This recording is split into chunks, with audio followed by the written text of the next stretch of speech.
tierra en donde civilizaciones legendarias, grandiosas, dejaron su huella imborrable, custodiada por los dioses. Aquí vivimos experiencias sensoriales nuevas. Hay un Perú para cada quien.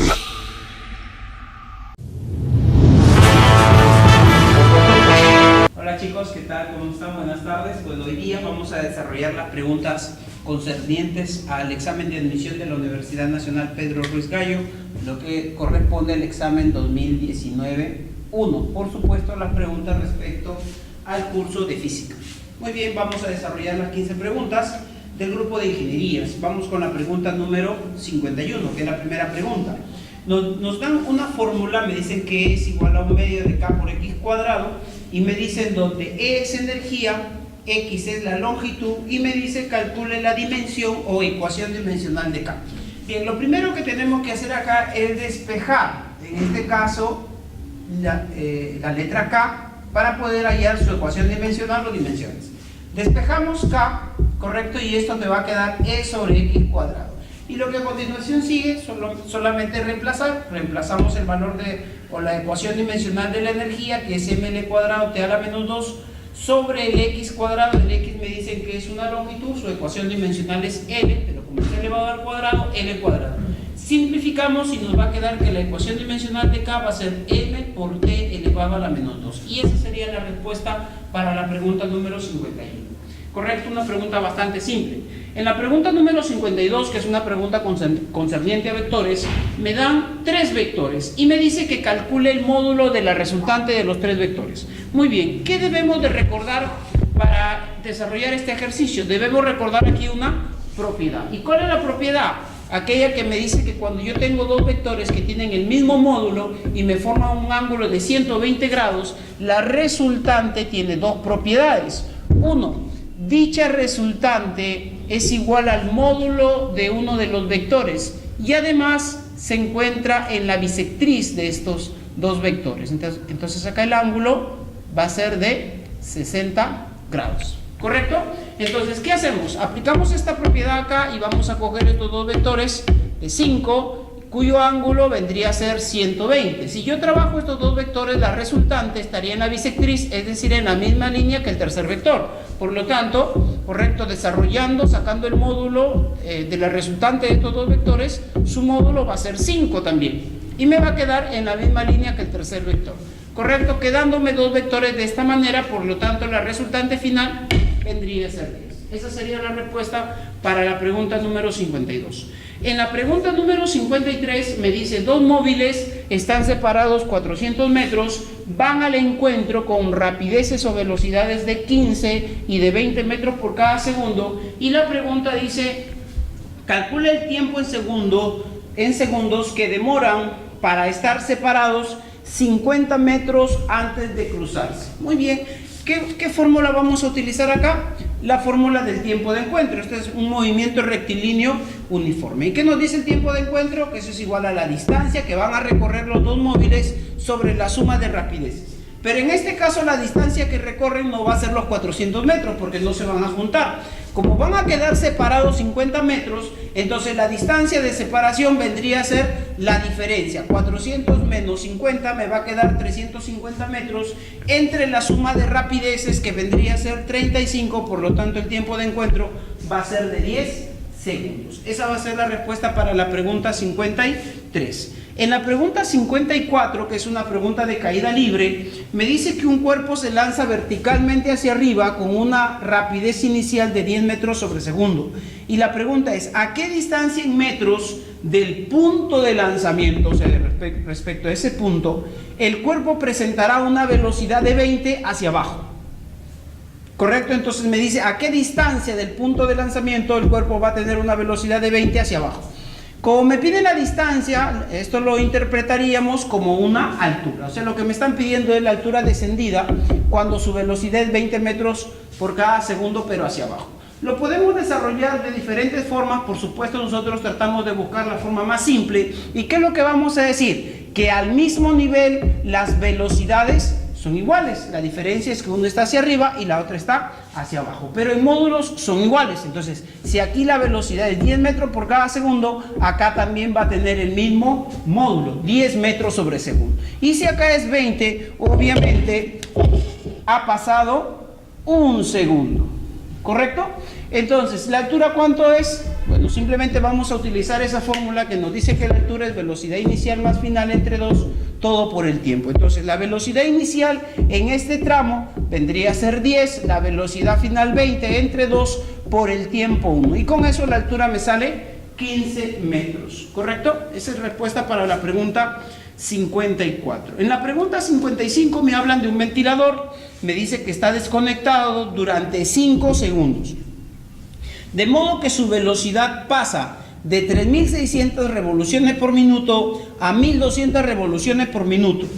La aceleración que experimenta en revoluciones sobre segundo cuadrado, correcto, dice si el movimiento es acelerado. Bueno, en este caso lo que estamos viendo es que la velocidad inicial, bueno, 3600, la velocidad final 1200, este movimiento en realidad es un movimiento desacelerado, ¿no? La velocidad está disminuyendo. Por lo tanto, yo digo, como a mí me piden la aceleración angular, la aceleración que mide la variación de velocidad angular respecto al tiempo. Y la variación de velocidad angular, ¿cómo se calcula? La variación, tú sabes que toda variación es final menos inicial. Por lo tanto, la variación de velocidad vendría a ser velocidad final menos velocidad inicial. La variación de velocidad angular entonces sería 1200 menos 3600 y te va a quedar menos 2400 revoluciones, pero dice por minuto, ¿correcto? Entonces yo digo que un minuto contiene 60 segundos. Entonces la variación de velocidad angular, ¿cuánto te va a quedar? Te va a quedar menos 40 revoluciones por cada segundo. ¿Qué hacemos ahora? Reemplazamos en esta fórmula. Variación de velocidad angular menos 40 revoluciones por cada segundo entre el tiempo, que vale 5 segundos. Por lo tanto, la aceleración es menos 8 revoluciones sobre segundo cuadrado. Lo dejamos expresado en estas unidades porque la respuesta justamente me dice que debo expresarlo así. Ok, listo. Esa sería la respuesta entonces para la pregunta número 55. En la pregunta número 56, que es una pregunta ya de estática, una pregunta típica, clásica, ¿no? Nos dan una figura, nos dice en la figura mostrada, la esfera tiene un peso de 100 raíz de 3 newtons, se encuentra en equilibrio, el valor de la reacción en newtons de la pared, si el ángulo vale 30, no hay rozamiento, es... Entonces, ¿qué es lo que tenemos que hacer acá? En primer lugar, tenemos que hacer nuestro famoso diagrama de cuerpo libre. ¿Qué es el diagrama de cuerpo libre? Es el diagrama donde nosotros vamos a representar a todas las fuerzas que trabajan sobre el cuerpo. En este caso, ¿qué fuerzas tenemos? Uno, tenemos su peso, tenemos la tensión de la cuerda y la reacción de la pared, que es perpendicular y que ya sabemos que se llama la fuerza o reacción normal. ¿Estamos de acuerdo? El ángulo me lo están dando, vale 30 grados. Y con estas tres fuerzas que tenemos, ¿qué hacemos? Nuestro famoso triángulo de fuerzas. Tenemos la tensión, el peso a continuación y para cerrar el triángulo, la normal. ¿Correcto? Muy bien. Como acá tenemos un triángulo rectángulo notable, porque el ángulo de 30 lo vamos a trasladar, bueno, conociendo el ángulo podemos sacar el valor de los lados. Si acá vale 100 raíz de 3, entonces al frente de 30, ¿quién va a ir? Simplemente va a ir 100 newtons y esa va a ser la respuesta. Entonces la reacción de la pared va a ser de 100 newtons, ¿correcto? Eso es todo en la pregunta número 56. En la pregunta número 57, donde la imagen está por acá, en la pregunta número 57, también es una pregunta de estática, ¿correcto? Me dice el sistema de fuerzas mostrado, calcular las reacciones en los puntos A y B. Listo, esta es una pregunta realmente interesante. ¿Por qué? Porque acá nos va a permitir aplicar la primera y la segunda condición de equilibrio. ¿Cómo? En primer lugar, yo voy a decir que esta barra se encuentra en un estado de equilibrio. Por lo tanto, si está en un estado de equilibrio, yo puedo decir que la sumatoria de las fuerzas debe ser igual a 0. ¿Qué estoy aplicando? Estoy aplicando la primera condición de equilibrio, ¿correcto? Y si la suma de fuerzas es igual a 0, entonces yo voy a sumar todas las fuerzas y debe darme 0. obviamente las fuerzas que están hacia arriba deben ser positivas y las que apuntan hacia abajo deben ser negativas. En ese sentido, ¿cómo nos va a quedar? La reacción de A más la reacción de B, menos 100, menos 50, menos 80, esa suma debe darme 0. Por lo tanto, la ecuación que se va a formar es la siguiente, que la reacción de A más la reacción de B debe darme 230 newtons. Primera ecuación. ¿Listo? ¿Qué hacemos ahora? Bueno, como la primera condición de equilibrio no es suficiente para desarrollar el ejercicio, entonces nos vamos a la segunda condición de equilibrio. ¿Y qué nos dice la segunda condición de equilibrio? Que la sumatoria de momentos respecto a cualquier punto debe ser igual a 0. Obviamente, como yo tengo dos incógnitas, la reacción en el punto A y la reacción en el punto B, podemos coger como punto de referencia, como centro de giro, cualquiera de estos dos puntos. Bueno, en este caso yo he decidido coger el punto A. Entonces yo digo que la sumatoria de momentos respecto al punto A debe darme 0. ¿Está bien? Esta fórmula, ¿no?, o esta condición también se traduce en lo siguiente, que respecto al punto A, la sumatoria de momentos de rotación antihoraria debe ser igual a la sumatoria de momentos de rotación horaria respecto del punto A.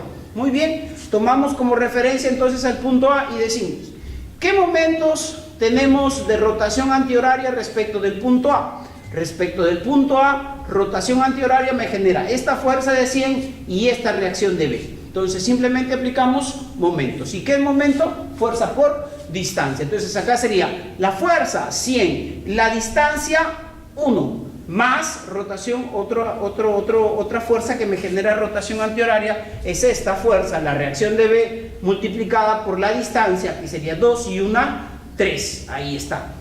Rotación antihoraria. Eso es igual a la suma de momentos horarios. ¿Quién genera rotación horaria respecto de A? Tenemos esta fuerza de 50 y también tenemos esta fuerza de 80. Entonces, ¿cómo sería? Fuerza por distancia. La fuerza vale 50, la distancia 1, más la fuerza 80, la distancia 4. Listo. Desarrollando esta ecuación me queda que la reacción en el punto B, ¿cuánto vale? 90 newtons.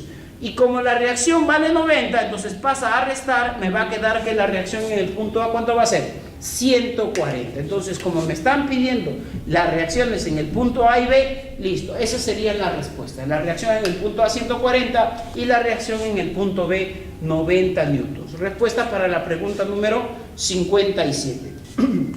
La pregunta número 58, que ya es una pregunta referida a la dinámica, me dice que un bloque de 10 kilogramos de masa se mueve sobre una superficie horizontal cuyo coeficiente de fricción, me están dando por acá el coeficiente de fricción cinético, que vale 0.4, ¿correcto? Ya está. Dice, si la fuerza aplicada es de 80 newtons, la aceleración en metros sobre segundo cuadrado es. Lo que me piden a mí es calcular la aceleración que presenta este bloque. ¿Qué tengo que aplicar acá? Segunda ley de Newton. ¿Y qué nos dice la segunda ley de Newton? Que la fuerza resultante debe ser igual a la masa por la aceleración. La fuerza resultante, como ya lo sabemos, se determina como la sumatoria de fuerzas que están a favor de la aceleración menos la sumatoria de fuerzas en contra de la aceleración. ¿Y qué fuerzas hay en contra de la aceleración? Pues tenemos la fuerza de rozamiento cinética, ¿verdad? ¿Y cómo lo sé? Porque hay un coeficiente de fricción. Entonces, en sentido contrario, vamos a poner a la fuerza de rozamiento cinético.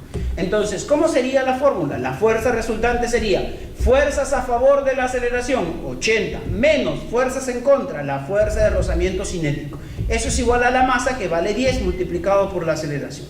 Por lo tanto, acá me va a quedar 80 menos la fuerza de fricción.